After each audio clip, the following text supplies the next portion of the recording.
right, here you are. We have made it to topic number 8. You just finished up the 3-part series on marketing. So if you didn't catch any of that, go back. And if you didn't catch any of the series, if this is your first time listening to us today, go back all the way back about 10 episodes from now, where we start out the process of building your own law firm from start to finish, all the tactics and structures that need to be in place. And even if you already have a firm and you're already growing, this is your opportunity to go back and look at, hey, did I set things up the right way? And am I kind of like screwing myself over by not having these things set up correctly so that I can't scale? Right. So either way, no matter where you're at, go back and give those a listen. They'll be valuable for you to be able to establish where it is you're trying to go, what you're trying to do, etc. But today's topic is we're going to get into some structure on what to do with SEO, website building, how to do it, why to do it, what does SEO even mean? When you're talking to an agency and they're promising you the world, what does that mean? Do you trust them? Do you believe that they say they're going to make you number one in 32 seconds or not? But before we jump in, man, how are you doing this morning, Shane? I'm doing all right. It seems like that time of year, though, where, colds and flu and all that junk's coming around. I've been a little run down myself after my trip to Miami like a week ago. Yeah. So, grinding along. I was thinking about that. The good news is if I get sick now, I shouldn't be sick at Christmas and New Year's. There you go. So it's preemptive. You're preemptively striking the sickness. Which we've actually talked about it. I've got some friends. We get together every New Year's Eve, and usually one of us is sick. So we actually joked about this year we're thinking about going around and licking doorknobs to try to get sick. Right. So we would be sick at the beginning of December, so we should be good to go all through Christmas and New Year's. Right? That's right. You build your immunities up. There was one year that my whole family was sick on Christmas. It was ruthless. It was terrible. Like all of us little kids are sick. We're all sick. And they were all throwing up on Christmas Day, and I was just kind of feeling sick. And then the day after Christmas, it was like it was done for me. That was it was terrible. Yeah, I've got 2 kids in college, right? So they go from college to home, and usually one of them will catch something, right? Yeah. And and a lot of times it's my oldest, honestly. He gets worn down during exams, studying and all that. And then he comes back and he sort of all that adrenaline crashes and ends up sick, right? So, well, it makes sense. He's training to be an attorney. So, that's the stress pocket he's jumping into. You understand it. I understand it. All our listeners understand the game. But what's interesting on a tactical side, looking at this, little sidebar, is the fact that this time of year is my favorite time of year, and it's because most everyone else is slowing down, and it's really how I look at this time of year as the time of year to get ahead. It's when, all my competitors, everybody else is going to stop working on their marketing. They're going to stop working on maybe redesigning or working on their SEO or working on their website, some of these things. They're going to stop doing these little moves because they're like, it's the holidays. It's time to relax, time to take some time off. And I'm like, no, this is the time to double down, leverage the time, actually be more productive than I have been in the past, and be able to create more with this time frame when the rest of the world slows down. I like this time of year for that. Well, and in my space, we're in the personal injury space, so a lot of people want to settle their cases, right? Years ago, the insurance company would try to clean their books as much as they could, so they'd settle a bunch of stuff. Clients want to settle a bunch of stuff because they want their money for Christmas. Mm-hmm. And that normally goes so we would preemptively start pushing as much as we could to get into the end of the year. So we'd start mailing stuff in October, pushing things. Between November and basically January 15th, we're usually settle, which is great from a cash flow perspective. Mm-hmm. But if you're not careful, especially when I was smaller, you could look up and realize you've done no marketing, you've done no new client acquisition, all during basically from all of Q4, which can devastate your Q3 numbers or next year's numbers, or just get you way behind the curveball. So when you're talking about everybody else is slowing down, it definitely happens. I was fortunate in that I put these systems in place early on where marketing generally just continued, right? Yep. But it's easy to look up and say, hey, I don't have any time for new clients. I don't have any time to doing this because I'm trying to settle. Yep. Or I'm trying to spend time with my wife and kids or my family. Or I don't know what my tax situation is going to look like. All these things tell you all these reasons not to do any marketing and sales in Q4, which is silly and wrong, right? I firmly believe, you believe it. Once you put money in that marketing bucket, it continues month after month after month. Even if you feel one vendor fails or one technique fails, it's not like you just pull that money out of marketing. You just pivot it to a different marketing stream or system or a different vendor to keep it all going versus stopping. Yeah. And we see it all over this time of year, though. Oh, yeah. And that's the hard part about it, is that you are trying to hit your year-end numbers, not realizing that when you pull back on some of these systems and processes we've been talking about in this series, it's not today that you feel the pain of that. And so it's easy to do because you don't feel an immediate consequence. It's no different than, if I smoke a cigarette today, I'm not getting lung cancer today. No. Right? The damaging result is in the future, and that's the same thing here. And that's the key. I mean, I think if you're to take thus far everything we've gone over in this 10-part series so far, is you've got to just put things in place and continue. You can't stop. Yeah.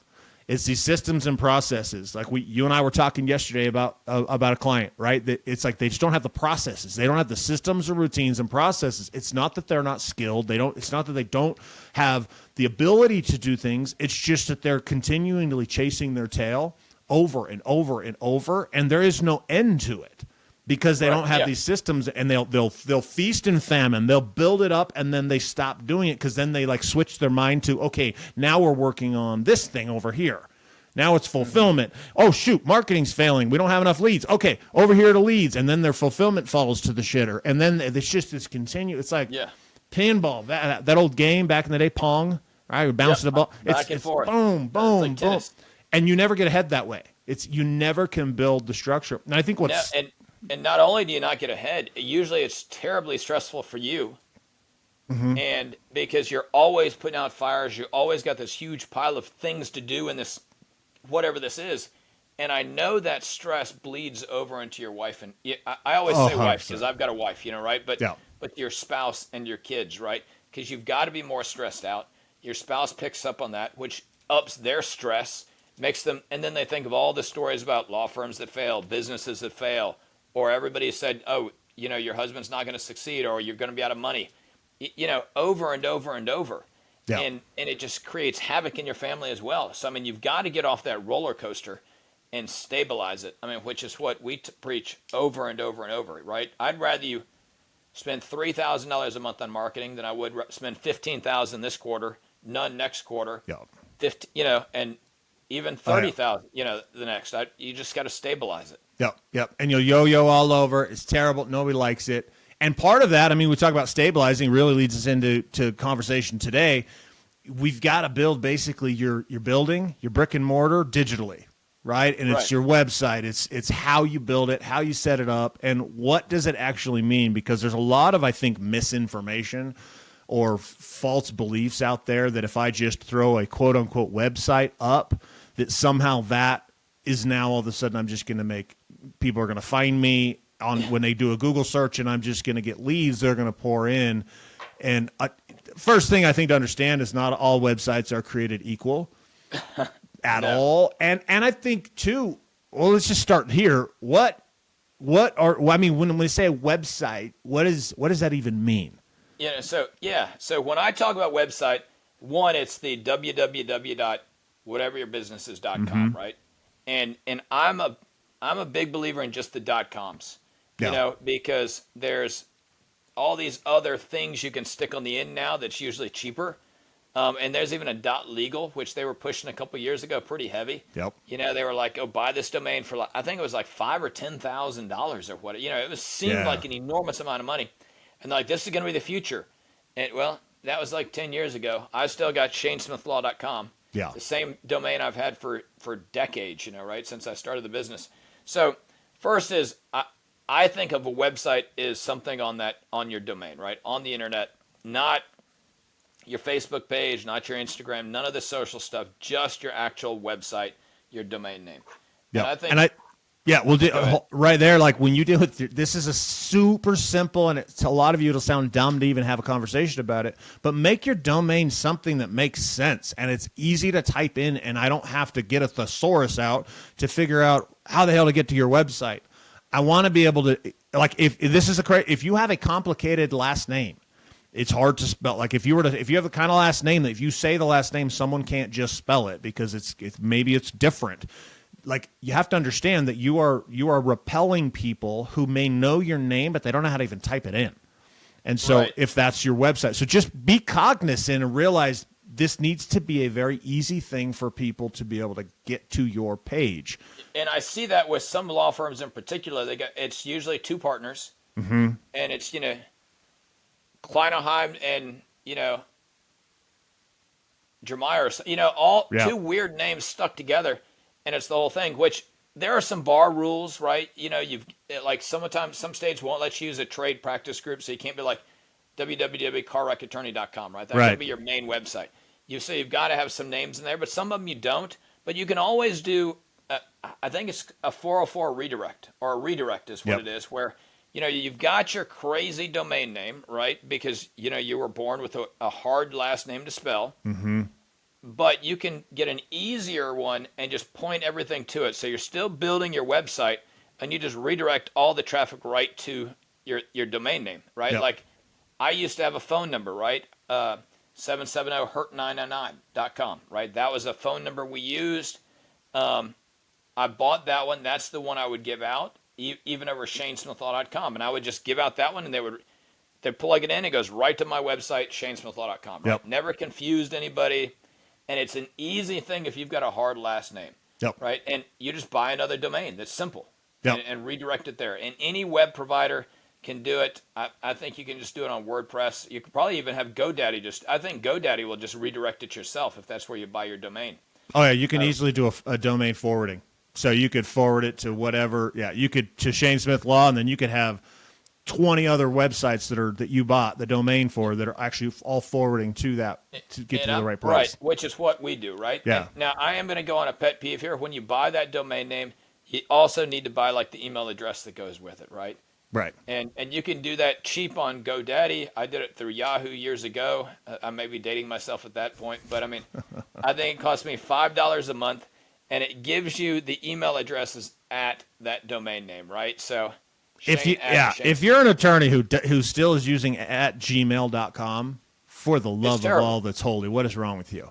But I see that sometimes, right? Yeah. People come to me and they're a smaller shop and they're like, oh, send it to here at Hotmail or at Yahoo or Google. And I'm like, dude, that's terrible for client perspective. Yep. And I think it weeds tons of people out. I think you lose a whole bunch of business that way. I've even had tech vendors do it. I'm like, come on, dude, you're not getting any business from me at that point. Mm-hmm. So that's another little thing. Buy that Shane at shanesmithlaw.com or whatever it is that's yours. Yep. And pay the $5 a month or whatever that thing costs. Yep. It's all I've ever done is all the domains have been purchased. I've purchased them all through usually GoDaddy, and then I just set it up through a professional Gmail account. So through Google, and then it just lets me put. And it's crazy how simple that is. Costs you, like you said, $5 a month, but how it automatically creates recognition and professionalism. Oh, yeah. And I'd imagine most people, they kind of know that, but I'm shocked at how often I see it that not done. And I'm like, dude, why am I sending this to a Gmail? And I know you, and I know you're credible, and I'm sending this like what's going on here? I actually almost won't even do business, right, with somebody like that because it depends on the space, obviously, right? If they're a photographer or, just coming for something one-off, but anything that's continuing long-term or zeros after it, I'm usually going to be like, no dice. In my mind, all I picture is, and he doesn't listen to the show, so I can talk about him. But all I picture is my brother-in-law when I see something that's a gmail.com, because he's got this little side hustle 3D printing business. Good for him, but it's a side hustle. It's this little. He means nothing. It's not significant. He's not a big player in the industry. And that's the indicator for it. So anytime I see that in someone else, even if they're a business, I can't tell you how much, you probably get the same thing, Shane. I get emails every single day, somebody trying to say, hey, I saw your website and I'm going to fix it, blah, blah, blah, blah, blah. And here's the way I'm going to fix it. And their email that they sent me from is a Gmail or a Yahoo or something like that. And I'm like, yeah, you're credible. You're not just some dude sitting in his mom's basement trying to And that brings us to one of our topics, right, is vendors. As soon as you're a lawyer out there and you put up your website, you're going to get hit with, all these applications. People are going to fix your website. Yep. And I think when we go to websites, I think there's two purposes, right? Or two types. You've got sort of your business card website that really just has all your information. Usually it's smaller shops, but not necessarily. Sometimes it's people who just work on referrals. And it's all designed to look great and just build some credibility, but you're not worried about it SEO optimizing, Yep. right? Yeah, and I did this in the beginning when I just needed to throw something up. I was doing all my business was referrals, and I was doing criminal work, and it was nobody's going to randomly find me. Yep. But I had a business website page up. I built it myself. I don't recommend that anymore. There's plenty of people who would just throw something together for $1,500, right? Yeah. I also would recommend you do it on WordPress versus a proprietary system. That way, if you leave or go to a new vendor or something else, you don't have to rebuild everything. You've got the foundation already there. Yep. That's just my thing. I didn't do that in the beginning, right? I went with, I think, 2 or 3 different proprietary ones from 1 to 1 to 1, and finally I was like, I'm not doing this anymore. Well, you kept having to pay for the same thing because they'd Right. have to rebuild what was already built as opposed to just adjusting where it was hosted. Yeah, so you've got your business card website, and then then on the other end you have your I'm going to say competition website, right? You're trying to do SEO. You're trying to get those to draw people in just through searching and stuff. And if you do that, that's great. Just know that that's a long-term play, and it's work. And I honestly, I feel like any vendor who tells you, hey, in 6 months we're going to get you ranked on page 1 of Google is probably a liar. Yeah. Unless it's going to be for some obscure keyword that nobody cares about. Yep. Yep. Well, I think that's the distinction too. Just make sure you're aware of what kind of website are you building. Are you building it for SEO, or are you just building it for credibility? Right. And at the beginning, it could be that credibility, but just knowing what is this being built for today, and what's the point? What is the point of this? Because yes, I think if you're an attorney and you don't have a website, you probably also are using a gmail.com or a yahoo.com email. Yeah, you got to have that website. So you got to have a website up. But to your point, Shane, you can get something simple up for very limited money that adds credibility, right? So if I'm actively marketing, I'm not expecting you to find me, but I'm finding you. Well, now I have somewhere to send you, right? I can send you to my website that's going to say, oh yeah, this guy's legit. We got some testimonials, whatever. We build it up to look however you want your business card to look. Right. And then and this is really a continuation of the last 3 episodes of our show, because SEO is marketing. This is now where these people, yes, they're searching, but we're trying to market to them to get them to pick us.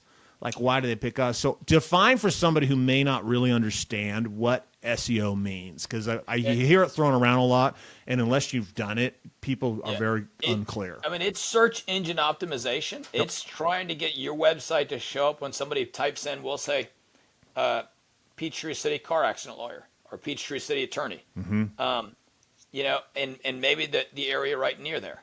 But and like I tell everybody this, unless you're willing to put like $3,000 or $4,000 a month behind it, I don't think you're going to succeed. I don't even recommend playing.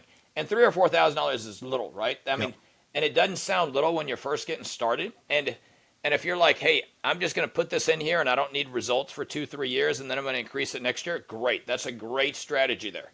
Yep. But if you're trying to get clients tomorrow, SEO is not the way to go. It's a long-term play. Yeah. And it's expensive because if you're in Charlotte, which is where I'm at, you're competing against me on SEO. And I've been in business for 15 years.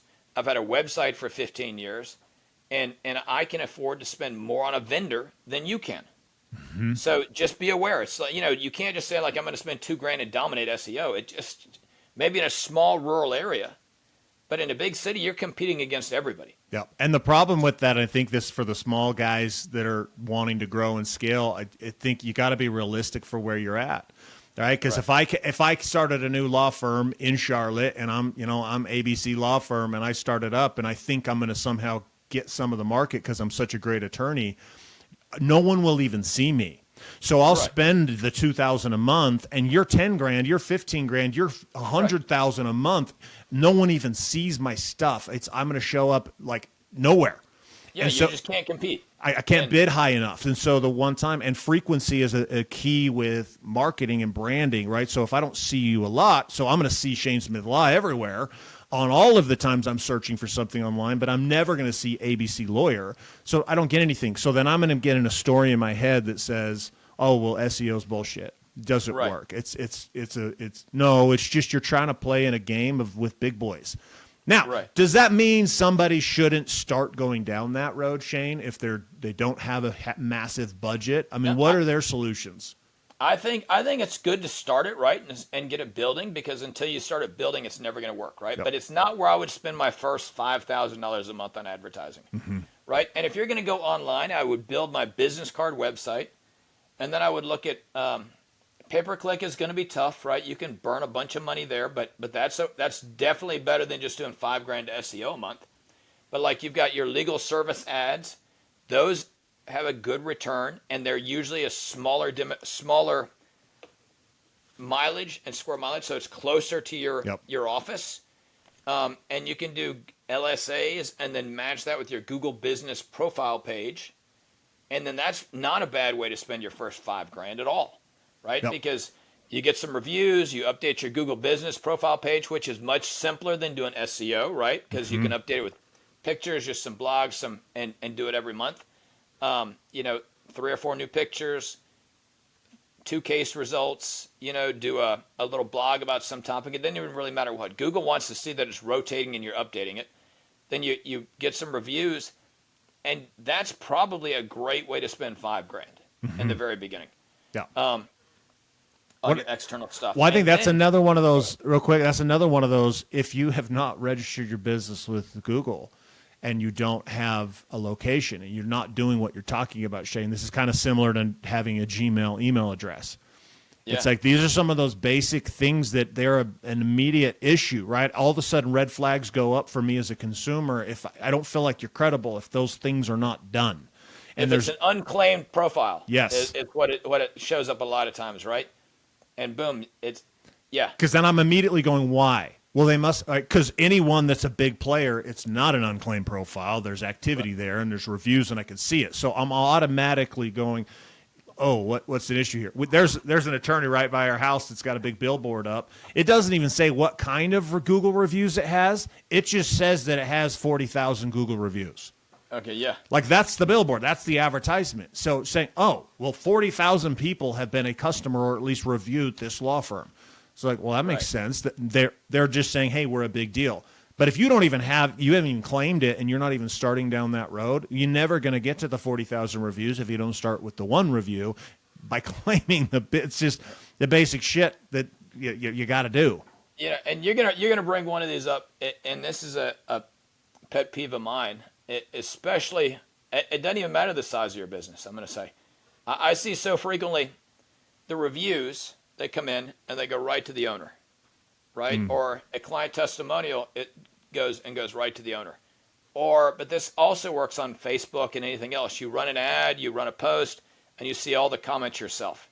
Well, the problem is you might have 95 positive comments, all saying wonderful things about you, and then you have 2 that say, hey, you're an idiot, or one that says, lawyers shouldn't advertise, or they're like, man, you sounded dumb, or I think that's not the law, or like your nose is funny. I mean, you get all this garbage on there, and you as the owner, or like, you got that one client who's like, you never called me, or, it was a bad settlement, he's a terrible lawyer.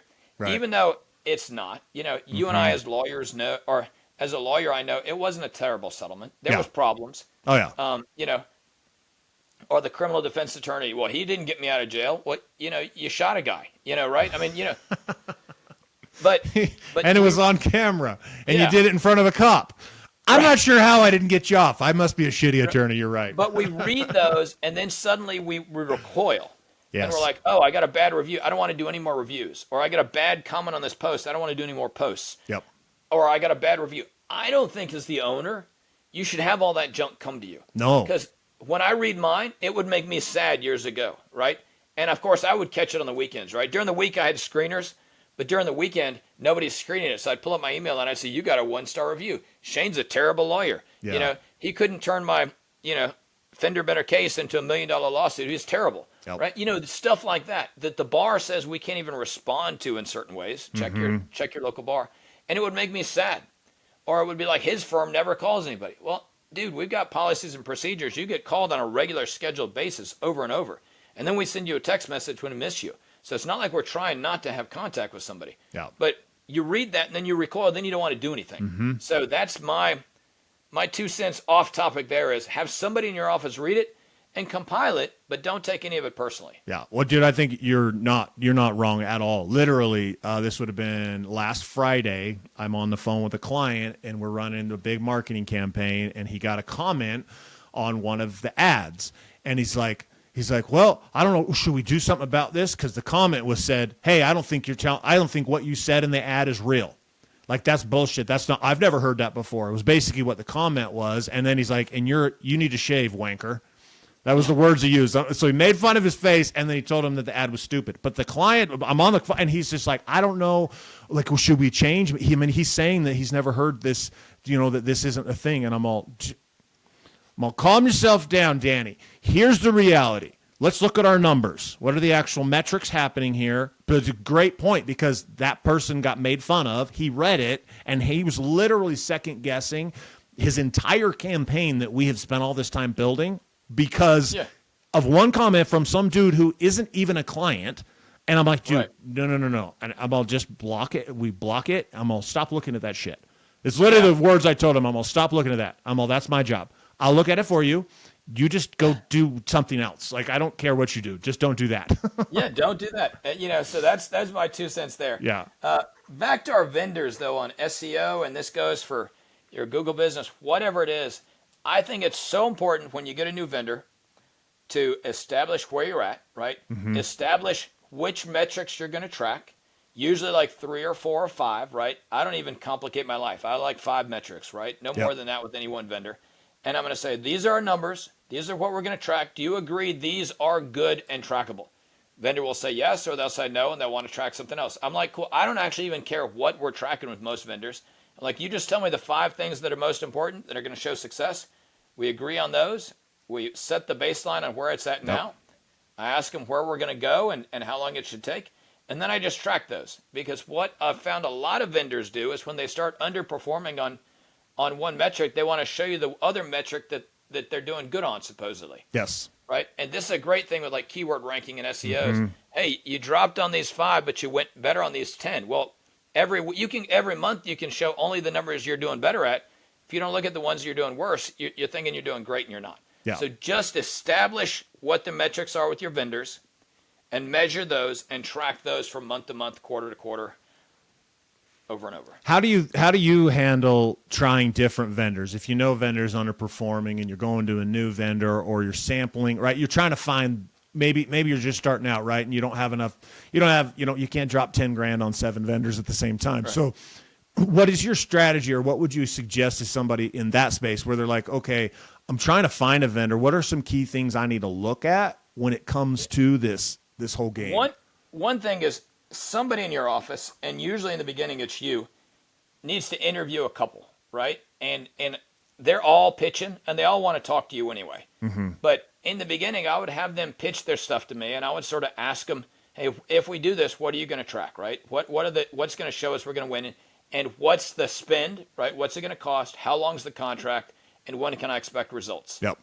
And I would go through 3 or 4 of those meetings with different people, and that would sort of tell you what the average was expected, right? Like if everybody else is saying you're going to have to spend 10 grand a month on SEO to compete, and one guy rolls in and says, I can do it for 2, I'm probably going to toss that one in the garbage, right? It's not going to work.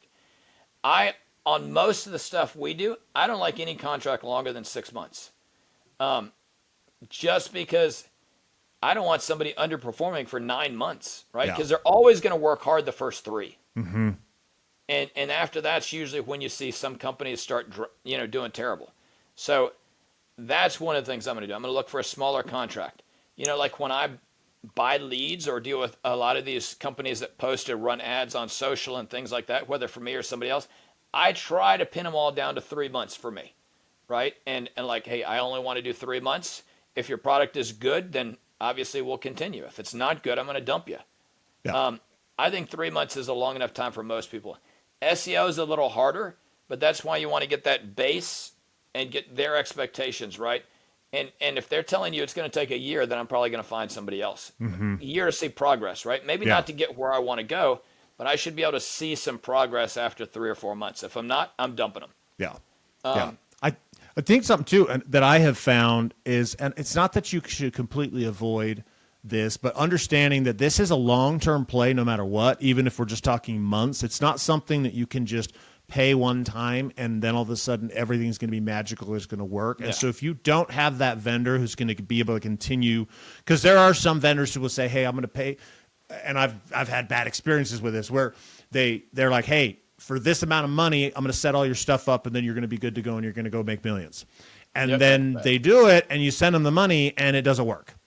Like, it just doesn't work. And it's not that what they did was bad. It's the fact that this is a moving game. It's evolving, right? And sometimes daily. And so you have to understand that, and there are companies that do that. So I would just be cautious of, hey, they just want this big chunk of cash up front to build all the structural setup, which is valuable. But if there's not a follow, if that's the end of it, or to continue on, it's like this high spend that isn't performance based. Right, where you're just dumping money to them, and they kind of just get the money no matter what, whether they deliver the results or not. I would be leery, because if somebody's good at what they do, they're going to know they can convert and figure this out. So even if they launch and there's a problem, they'll be able to make the right adjustments. And so their pay, how you pay them, I think a majority of that I would really look in these contracts to they're paid off of performance. Yeah, a lot of them don't want to do that in the legal space, right? They don't want to. You got to pin them down, and you can usually get them to pay you where you pay per lead, right? But then I don't measure by how many leads you send me. I measure by how many cases I get and sign. Okay, now I've got an intake team, and we talked about that, and we convert pretty well, and I track all those numbers. And I haven't been in spots before where my team was underperforming, and I'm like, okay, is this the vendor's fault or is it my team's fault, right? So I'm aware, and that can be the case, right? Your team can be off. And if that's the case, you don't want to fire the vendor because it's not their fault. Right. But that's why you need numbers and measure. But like, I do everything by cost per case, my case acquisition costs. So if a vendor sends me 500 leads, but I only sign 5 because they all stink, it doesn't matter that I only pay $10 a lead. Yeah. Versus somebody else who charges me $100 a lead, but maybe 50% of them I sign up into a case because they're good leads. Right? I'll pay that higher cost every time, which is why you got to measure. Yep. Right, and you got to measure and know. I did want to say, when you're trying to pick vendors, I've done this and did it when I was smaller. I would ask a vendor, if I'm doing SEO and I'm getting pitched by 3 people who are doing pay-per-click, I'm like, hey, before we go, I'm interviewing a couple people. What are the 2 or 3 questions I should ask the next guys that's going to tell me that you're better than them? Right? And they would give me some questions, and then I'd ask the next guys. And you can actually go around probably twice with that philosophy, and then you'll know. But like years ago, I would tell people, hey, if you're trying to figure out which personal injury lawyer you ask, you might ask me, and then you say, hey, if I'm not going to hire you just because I don't like you, who would you recommend in town? Can you recommend 2 or 3 guys?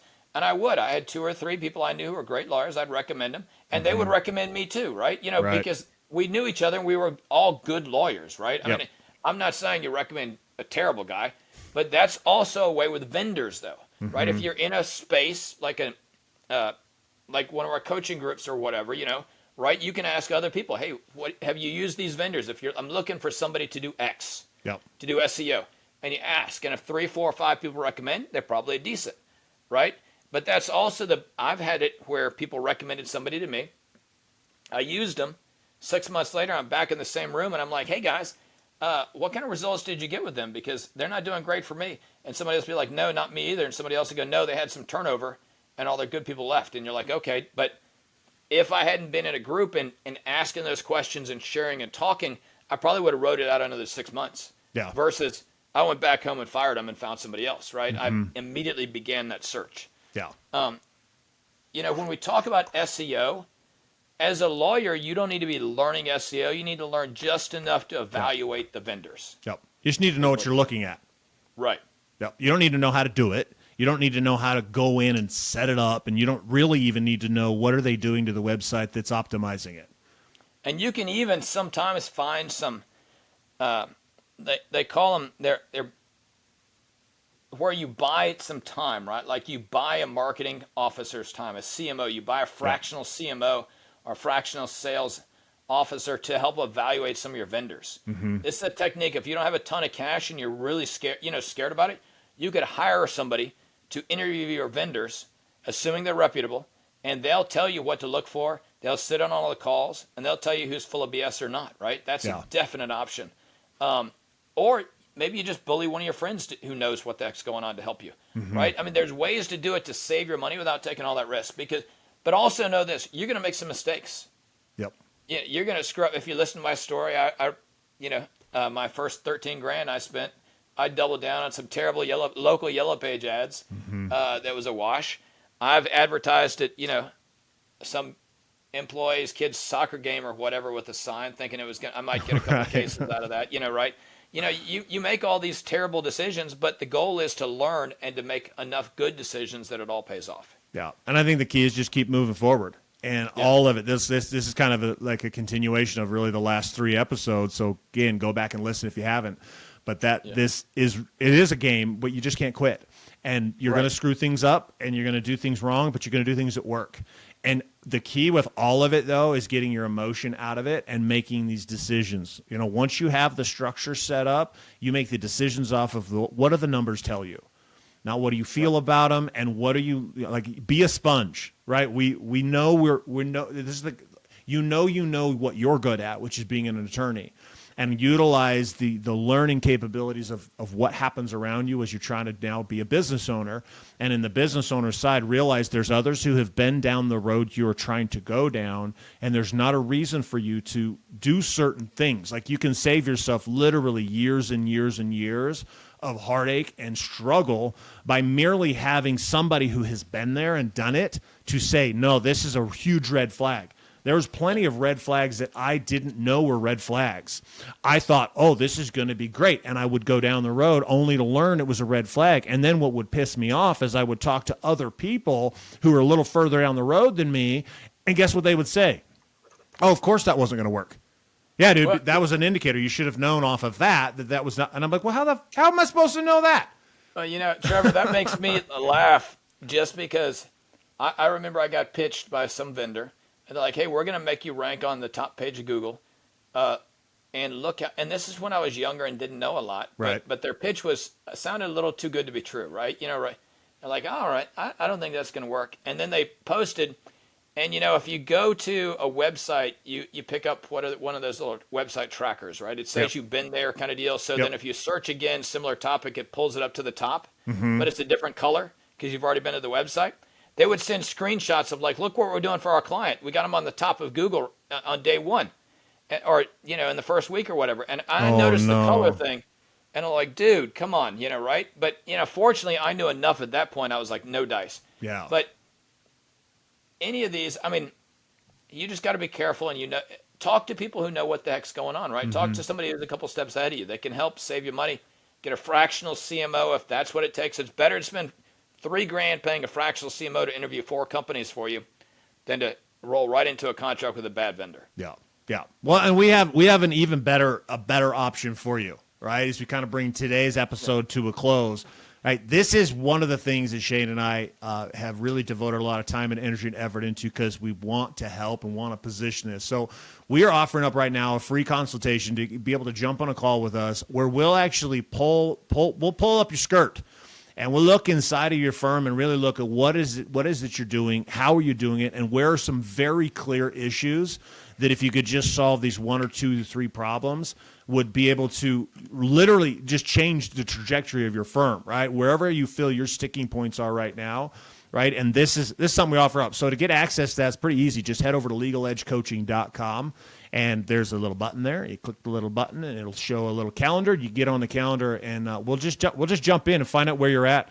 And it may make sense for us to dive even deeper. That's something we would determine on that call because we do work with a few select attorneys, and we work with them one-on-one and literally help you grow and scale your firm. Right? We take the same frameworks that have built your firm, Shane, and we implement those frameworks and the scalability and all the things to build. It's basically the roadmap to scalability inside of your law firm. So if you're one of those guys which I meet them all the time, where you've got ambitions of growth, but you're struggling to figure out what do I focus on? Where am I broken really? I have this amount of money and I can only spend that much. So where do I spend? How do I do it in a way that I don't just blow it all and then I'm sitting here going, oh shit, I didn't figure this out. And we've got the opportunity for you to be able to fast track that. And we do, and Trevor, all I'll say is I've had those conversations where you talk to somebody who, they say they want growth, but then they say they can't, they're not looking for more work for themselves, right? Yep. And I'm like, part of it is, the whole point is to figure stuff out and to get it in place so you can have the life you want and dream of it, right? Nobody dreams of working 120 hours a week, right? Or 80 or 100 hours a week. Nobody does. And so that's part of what we do. And then also, it's shocking to me. It used to be shocking, I guess, that, some of the questions we'll ask that are fundamental as we're getting started, they're like, I don't even have this, right? Yep. Like, well, you definitely need that so we can make so you can make intelligent decisions. Yep. Because, and the ones that say they want to grow, and you're like, well, how long have you been at this level? And they're like, well, 5-6 years. And I'm like, well, something's got to change. Mm-hmm. And usually that change is a coach or something that's going to disrupt it or some next step, and just doing more of the same never leads to more growth. No, it's never going to. And that's something. So if that's you, or if you know of an attorney who would also, this would be something beneficial to them, just send them to legaledgecoaching.com or yourself go there, and the link is down here in the description here. You just click on that link, get yourself over there.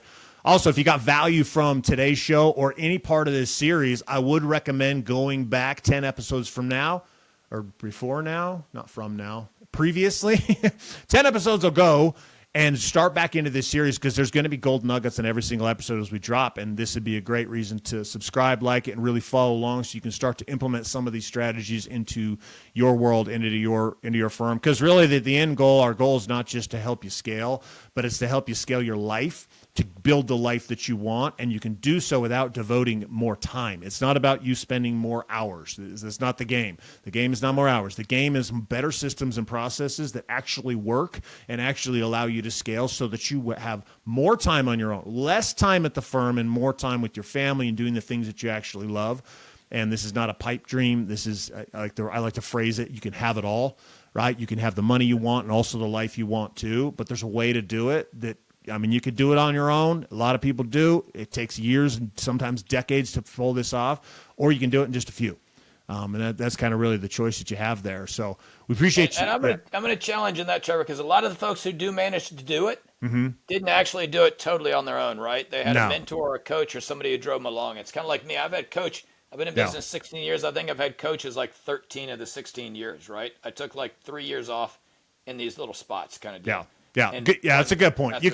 I guess it's the lie that you can do it on your own, because it's like somebody who says a self-made millionaire. I'm like, no, you're not. There's people that helped you along the way, and there's a way to fast track. Even if it's just reading books, right, who tell you how to do it, So, but that's just all I was going to say there. And if there's any background noise to our listeners, I apologize. They're actually working on the elevator at my house right now. So there's a little bit of hammering as they're going on, trying to fix some cables or some kind of garbage. So I apologize about that. Yeah, I think you're good. I don't hear anything. All right. I can't hear the incessant pounding that you're hearing, apparently. All right. All right. We appreciate you guys being listeners to the show. Like I said, hit us up at legaledgecoaching.com. Other than that, we will see you next week as we continue on the series of how to build and grow your own law firm from scratch. Have a fantastic rest of your day.